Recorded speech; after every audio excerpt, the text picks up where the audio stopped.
Panorama group, जो सोचता है वो करता है। नमस्कार, भारत लाइव देख रहे हैं आप। देखिए, कई चर्चाएं राजनीतिक गलियारे में तो चल ही रही हैं, लेकिन इन राजनीतिक बातों से इतर देश भर में और बिहार भर में कुछ ऐसे भी मुद्दे हैं जिनको जानना और दर्शकों के बीच पहुंचाना बेहद जरूरी हो जाता है। देखिए, अभी चुनाव का मौसम चल रहा है। 2024 का लोकसभा का चुनाव आएगा, कई तरह की योजनाएं आएंगी, कई तरह की बातें लोगों के बीच में पहुंचाई जाएंगी। लेकिन इन सभी चर्चाओं के बीच में एक चर्चा बेहद ज़रूरी है, जो हमारे सीनियर सिटीज़न के लिए होना चाहिए। देखिए, अभी वर्तमान समय में जो वातावरण, जो माहौल सीनियर सिटीज़न को लेकर के बनता आ रहा है, देश भर में आपने देखा ही होगा, कई जगह पे ऐसे हैं जहाँ पे हमारे बुजुर्ग, बूढ़े, जिनको घरों से बाहर उनके बेटे-बेटियाँ या फिर नए जनरेशन के लोग निकाल देते हैं, वो ओल्ड जो होम होता है उसमें जाकर अपना आसरा लेते हैं। कई तरह की बातें आती हैं इसमें सामने।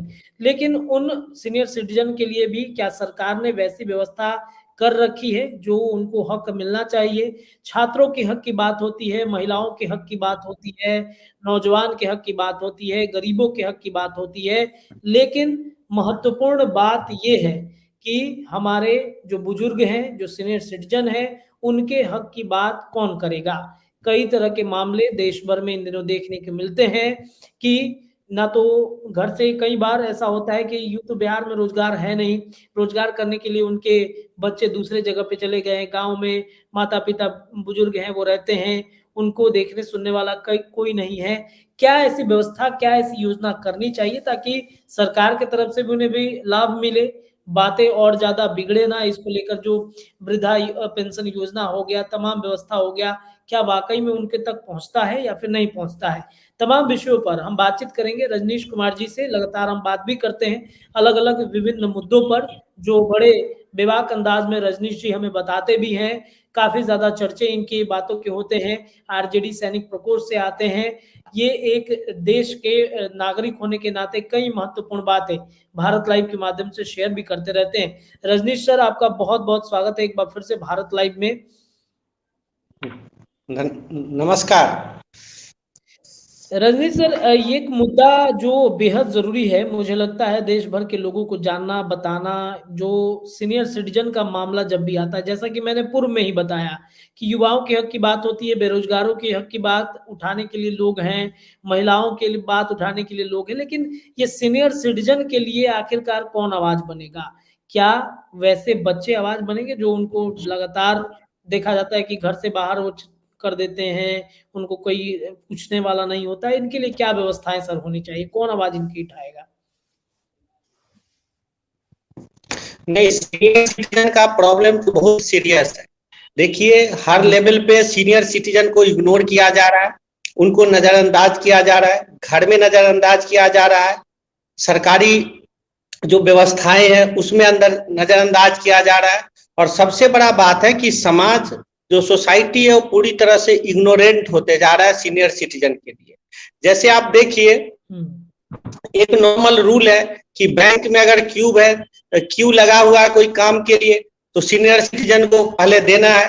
पहले उनके लिए एक अलग से विंडो होता था, सीनियर सिटीजन विंडो।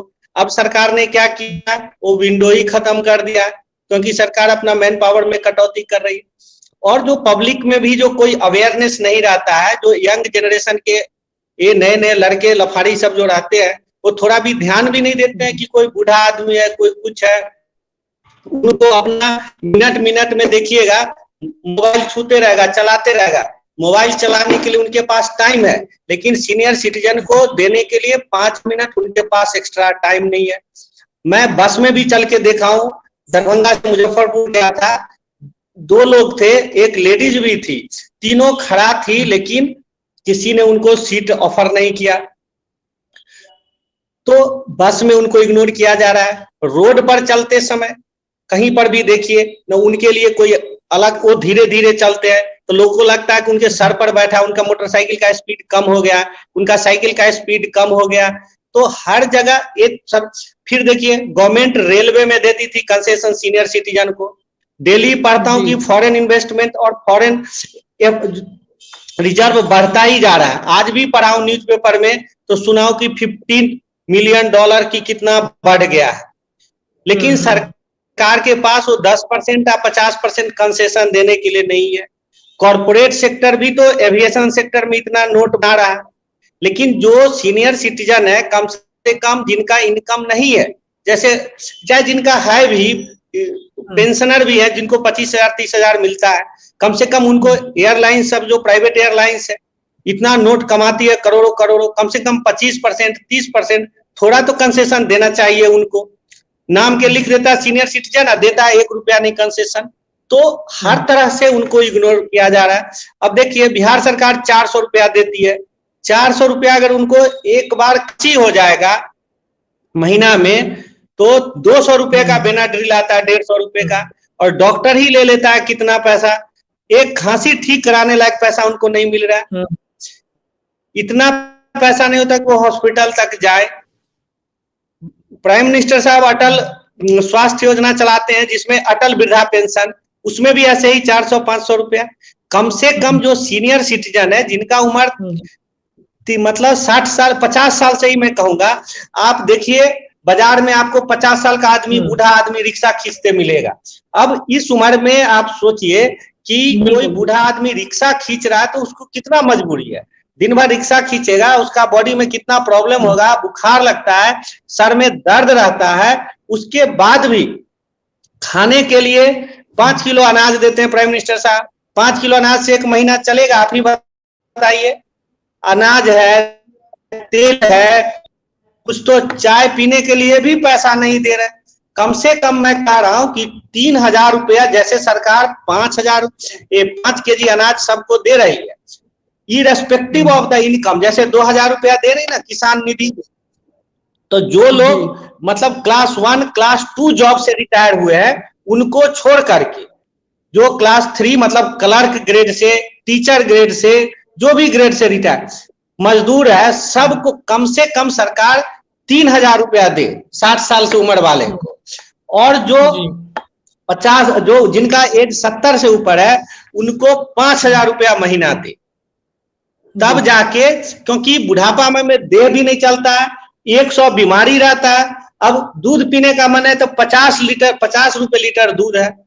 अब खांसी सर्दी आपको, बुखार है, अब दूध भी नहीं आप 5-10 दिन पी सकते हैं। सब्जी का प्राइस आप जानते ही हैं, हमारे यहाँ सर्दी में कम हो जाता है, लेकिन मैं बाजार में कह रहा हूँ बाजार में बहुत महंगा सब्जी रहता है जनरली, तो लोगों का, बूढ़े लोगों का जीना बहुत ही मुश्किल हो रखा है।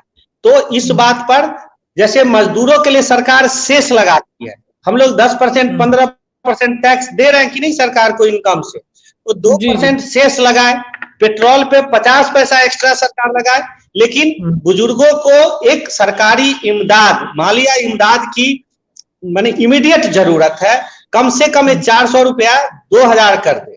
हम लोग का आरजेडी का अगर फुल प्लेस सरकार होता तो कम से कम 2,000 रुपया तो हम लोग का माने था ही, तो 2 से तो नहीं होगा, बहुत मुसीबत है इन लोगों के लिए, 3,000 करना चाहिए। तो इनकी जो सर रेलवे में जो व्यवस्था की गई थी लॉकडाउन के बाद, जो कोरोना का एक दौर आया था, उस दौर में सीनियर सिटीजन को लेकर के जो टिकट को लेकर के जो था उसे वापस ले लिया गया फिर मोदी सरकार के द्वारा। तो क्या ये मतलब देना अब जरूरी है, आखिरकार क्यों हटाया गया था उनको? नहीं, सीनियर सिटीजन का हर जगह पर जो फैसिलिटी है, हम लोग के अंदर थोड़ा शर्म होना चाहिए। सरकार उस सारे फैसिलिटी को रिस्टोर कर दे, उसके पास कोई फाइनेंशियल क्राइसिस नहीं है। अभी आप देखिए, मैं एक एग्जांपल देता हूं, लोगों के बच्चे बाहर रहते हैं, बहुत लोगों के बच्चे हैं जिनका लाख रुपया इनकम है, लेकिन वो घर पर 1 लाख रुपया किसी का इनकम है तो 10,000 रुपया पर महीना वो सरकार को टैक्स दे रहा है कि नहीं दे रहा है, लेकिन अपने घर पर वह 2,000-3,000 रुपया पर महीना नहीं देना चाहता है। जो वेल टू डू फैमिली है वो भी कह रहा हूं मैंने, जैसे आप देखिए जब वो बाजार में रहते हैं तो उनका सबका वाइफ काम नहीं करता, वाइफ के हेल्प के लिए काम वाली लगा देते हैं, बर्तन धोने के लिए काम वाली रहता है, कपड़ा धोने के लिए वॉशिंग मशीन खरीद देते हैं, गर्मी के लिए वो अपने घर में एसी लगाते हैं, चलने के लिए कार रखते हैं। लेकिन उनको ये भी सोचना चाहिए जो घर में बुजुर्ग लोग हैं उनके लिए भी कपड़ा धोना बड़ा मुश्किल काम है, खास के जाड़े के दिन में। बिल्कुल बिल्कुल बिहार में गर्मी कैसा जलाता है मुझे कहने की जरूरत नहीं है। तो वो एसी में रहते हैं, तो उनको सोचना चाहिए कम से कम घर में कूलर लगा दे। बूढ़ा माँ बाप वो ठंडा पानी से कैसे कपड़ा खींच रहा है, तो वो भी उनको सोचना चाहिए कि एक छोटा ही वॉशिंग मशीन रख दो। एक इतना बड़ा बड़ा लोगों का घर है और साफ करने के लिए कोई है नहीं, तो इसके लिए ये जो गांव से बाहर चले गए हैं ये लोग महीना साल साल में एक बार आते हैं, तो डेली के प्रॉब्लम से तो इनको कोई होता नहीं एक्सपोजर। ये लोग सोचते हैं ठीक है चल रहा है चल रहा है। कम से कम उनको ये सोचना चाहिए कि वो जो घर का देखभाल कर रहे हैं, उनके खेती सबको जो संभाल रहे हैं, अगर एक मजदूर भी रखते तो कम से कम, माँ बाप 2 लोग हैं तो 5-5 हजार 10 हजार रुपया चाहिए कि नहीं, उतना कम में मजदूर भी नहीं मिलेगा। तो कम से कम वो 5 हजार रुपया तो दे घर पे। एक फैन तक लगाने के लिए तैयार नहीं है, इन्वर्टर का बैटरी में लगा देता है लोग। जी बोलिए बोलिए सर, इसमें एक सवाल ये आता है कि वृद्धा आश्रम में जो लोग भेजते हैं, हमने कई वीडियोस देखे हैं सर सोशल मीडिया पर, काफी ज्यादा जो वायरल भी होते हैं, बच्चे घर से माता पिता को निकालते हैं। तो क्या वृद्धा आश्रम भेजे जाने से पहले कई बार देखा जाता है कि वृद्धा आश्रम में उनसे मिलने तक कोई नहीं आता, घर परिवार के लोग, तो क्या उनके लिए भी एक नियम कानून सरकार की तरफ से एक धारा तैयार करवाना चाहिए था क्या?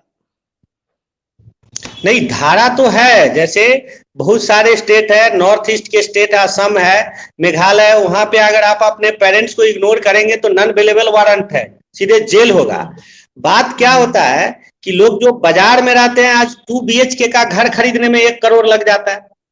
अब लोग क्या है कि उनका बैकग्राउंड रहता है कमजोर, 1 लाख का इनकम शुरू होता है तो घर खरीद लेते हैं, जबकि उनको चाहिए कि माँ बाप को देखिए, कोई रिलेटिव के यहाँ नहीं जाता, कोई भाई बहन के यहाँ नहीं जाता है, क्योंकि उनके पास पैसा बचता ही नहीं है। 1 लाख रुपया इनकम है तो बाय रूल है कि आप 40% पैसा खर्च कीजिए, 30% पैसा बचाइए और 30% जिन लोगों ने आपको बनाया है, रिलेटिव, माँ बाप, बहन, गांव, उस पर खर्चा कीजिए। तो लोग 70% एक्सपेंस कर लेते हैं, घर, कार, गाड़ी, बच्चों का स्कूलिंग, उनके पास 5,000 10,000 रुपया बचता है। अब नौकरी से छुट्टी मिलता नहीं है कि वो बार बार जाए, इतना पैसा नहीं कि हवाई जहाज से जाए, तो लोग बाहर में दिखावे के चक्कर में खर्च ज्यादा कर लेता है, फिर उनको टाइम नहीं बचता। तो इसका तो सोल्यूशन है कि जो लोग मतलब कम कमा रहे हैं, लाख वाले को मैं कम ही कह रहा हूं, हायर इनकम ग्रेड में बड़ा प्रॉब्लम देखने को मिल रहा है। लोअर वाला तो कम से कम घर चला भी जाता है 2-3 महीना, हायर वाला कम से कम 5,000 रुपया महीना दे, नहीं तो सरकार ही करे, जो जैसे 10% टैक्स काटता है, 4% 5% सेस लगा दे और डायरेक्ट पेरेंट्स के अकाउंट में ट्रांसफर कर दे, जिनका पेमेंट 80,000 90,000 से ऊपर है। दूसरा, बिहार में तो कम से कम छठ पूजा दिवाली में लोग चले भी जाते हैं, एक रूल हो जो कम से कम 2 बार जाए, नहीं तो ये लोग एक बुला ले, उनको पास में एक रूल हो कि कम से कम साल में, जैसे पेंशन का नहीं दिया जाता है जीवन प्रमाण, कि साल में बुलाएं, और आप अपने साथ नहीं रखिए, बगल में एक 5,000 का घर भाड़ा ले लीजिए, उसमें उनको रखिए। ठीक है, लोगों का घर का स्पेस कम है, लेकिन 1 महीना तो आप 5,000 का भाड़ा लेके रख सकते हैं, 2 महीना रख सकते हैं। गांव में फैन, कूलर, इन्वर्टर का एक व्यवस्था कर सकते हैं, पानी है तो वाटर फिल्टर लगा दे सकते हैं, मॉस्किटो नेट लगा, ये देखभाल तो आप कर सकते हैं। बीमार हुआ तो ये मतलब दूसरा, जबकि उनको ये नहीं लगता है, गांव में बुजुर्ग लोग नहीं रहे तो उनका जितना संपत्ति हो सब कोई लूट लेगा, तो जितना बचाते नहीं वो सब उड़ जाएगा। दूसरा, आज आप अपने माँ बाप को इग्नोर कर रहे हैं, कल आपका बच्चा भी आपको इग्नोर करेगा। मैंने एक पेरेंट्स को देखा है, मेरा काफी क्लोज थे, तो मैं उनके साथ रोटी, मैंने सवेरे में मैं बातचीत कर रहा था, मैं बोला मैं आपके साथ ही रोटी खा लेता हूँ, तो उन्होंने कहा, कुछ देर के बाद बोला क्या रोटी आज कम है, मैंने कंजूस। बाद में वही लड़का जब बड़ा हुआ, बड़ा अच्छा अफसर बना, लेकिन वो बाजार से घर आ जाता था, लेकिन सब्जी खरीद के नहीं लाता था, फिर वो अपने पेरेंट्स से पैसा लेता था, दोबारा जाता था बाइक से। तो आप जिस तरह से बिहेव करेंगे, युधिष्ठिर ने भी महाभारत कहा है कि आदमी का आत्मा क्या है, तो उसका आत्मा उसका पुत्र है। अगर फादर को चिल्ला चिल्ली करने का आदत है तो बच्चा भी चिल्ला चिल्ली करने वाला बनता है। फादर कंजूस है तो बच्चा भी कंजूस बनता है। अगर आप अपने माँ बाप को फैन नहीं दे रहे हैं तो कल आपका बच्चा भी आपको बिना फैन के रखेगा। तो विलियम वर्ड्सवर्थ नहीं कहा कि child is a father of the man, we are creating this. दूसरा इसका सबसे बड़ा इफेक्ट क्या हो रहा है रितेश जी, गांव में इनडिसिप्लिन बहुत बढ़ रहा है। हम लोग के समय था तो किसी का फादर हो, किसी का ग्रैंड फादर हो, मैंने अपने फादर को छोड़ के दूसरे के भी senior father grand father in लोगों से बहुत डर लगता था। आज के जो लड़के लफारी सब है उनको किसी का डर ही नहीं है जी। अब एक एग्जांपल देता हूं, पहले दूसरे गांव में जाके लोग आशिकी करते थे, अभी तो ये लोग इतना मतवाला हो गए, बिना डर के हो गए हैं कि मैंने प्रैक्टिकल बात बता रहा हूं, झूठ फूस में अपने पड़ोस के लड़कियों को ले जाते हैं, सुनते कहां जाके बेच आते हैं। अब इतना निर्घिन काम हो रहा है, क्यों? क्योंकि सीनियर सिटीजन का वैल्यू नहीं है, जबकि बहुत मामले में उनका एक्सपीरियंस बहुत ज्यादा है। आपके बच्चे यूट्यूब पर कहानी सुनते हैं, बुरे लोगों से कहानी सुनिए। तो बड़ा बुरा हालत है रितेश जी, इस पर सरकार के तरफ से कार्रवाई, और ये जो 50-60 साल के लोग रिक्शा चला रहे हैं या जो धनी लोग हैं जिनके बच्चे कमा रहे हैं, उनके पेरेंट्स गांव में ऐसे हैं, वो ठीक नहीं है। चलिए सर, बहुत बहुत धन्यवाद। तमाम विषयों पर आपने बहुत ही अच्छी बात हमारे दर्शकों को बताई है और ये बेहद जरूरी है। देखिए दर्शकों, सीनियर सिटीजन के बिना आप अपने भविष्य की कल्पना नहीं कर सकते हैं, क्योंकि उन्होंने बहुत कुछ देखा है और आगे हमें बहुत कुछ उन्हें सीखने से भी मिलता है।